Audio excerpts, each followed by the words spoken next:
Rajkot SOG દ્વારા વધુ એક સફળ ઓપરેશન હાથ ધરવામાં આવ્યું છે। સે નો ડ્રગ્સ અભિયાન અંતર્ગત પોલીસે હાઇબ્રિડ ગાંજા સાથે મુંબઈના એક શખ્સને ઝડપી પાડ્યો છે। હાઇબ્રિડ ગાંજા સાથે પકડાયેલા આરોપીની ઓળખ 26 વર્ષીય ધ્રુવ સંજયભાઈ જોશી તરીકે થઈ છે। પોલીસે સૌરાષ્ટ્ર યુનિવર્સિટી નજીક જેકે ચોક પાસેથી આરોપીની ધરપકડ કરી હતી।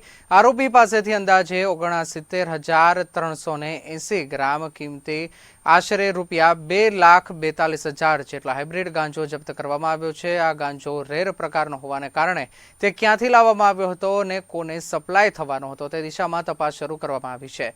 પોલીસે આરોપી પાસેથી ગાંજા સહિત કુલ રૂપિયા 3,62,000થી વધુનો મુદ્દામાલ કબજે કર્યો છે। યુવાનને નશા અને નશાના કાળા કારોબારથી દૂર રાખવા રાજકોટ એસઓજી દ્વારા સતત ઓપરેશન હાથ ધરવામાં આવી રહ્યું છે। ગઈકાલે એક હાઇબ્રિડ ગાંજાનો કેસ કરવામાં આવેલ છે। એમાં આરોપી ધ્રુવ સંજયભાઈ જોશી જે શિવશક્તિ સોસાયટીના રહેવાસી છે અને મૂળ મીરા રોડ ઈસ્ટ થાણે મુંબઈના રહેવાસી છે।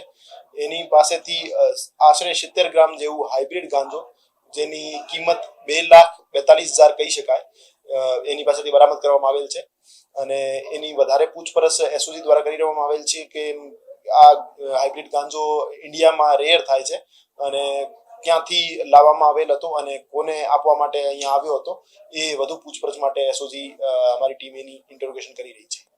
હાઇબ્રિડ ગાંજા અને સામાન્ય ગાંજામાં જે નશાકારક પદાર્થ જે ટીએચસી હોય છે એનો કન્ટેન્ટનો ફરક હોય છે।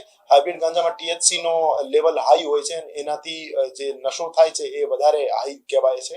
એના કારણે એની કિંમત પણ વધારે હોય છે સામાન્ય ગાંજા કરતાં। એની સરકારી કિંમતની વાત કરવામાં આવે તો પ્રતિ કિલોગ્રામ હાઇબ્રિડ ગાંજાની કિંમત 35 લાખ જેવી સરકારી કિંમત છે અને આ જે વેચાણ કરતો હતો એની માટે કેટલામાં કોને વેચવાનો હતો એ વધુ પૂછપરછ અત્યારે ચાલુ છે।